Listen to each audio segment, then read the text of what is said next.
પોરબંદરથી દીવ સુધી યોજાનારા Saurashtra Samudra Abhiyan 2026 sea sailing એક્સપિડિશનની ફ્લેગ ઓફ સેરેમની પોરબંદર ખાતે યોજાઈ હતી. ગુજરાત રાજ્યના નેવલ એનસીસી દ્વારા આયોજિત આ સાહસિક અભિયાનમાં કુલ 75 એનસીસી કેડેટ્સ ભાગ લઈ રહ્યા છે, જેમાં 45 બોયઝ અને 30 ગર્લ કેડેટ્સનો સમાવેશ થાય છે.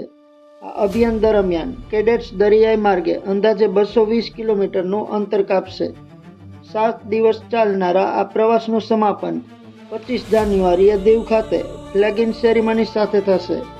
અભિયાન દરમિયાન કેડેટ સામાજિક જાગૃતિ, સ્વચ્છતા, નશામુક્તિ અને પર્યાવરણ સંરક્ષણ અંગે પણ સંદેશ ફેલાવશે.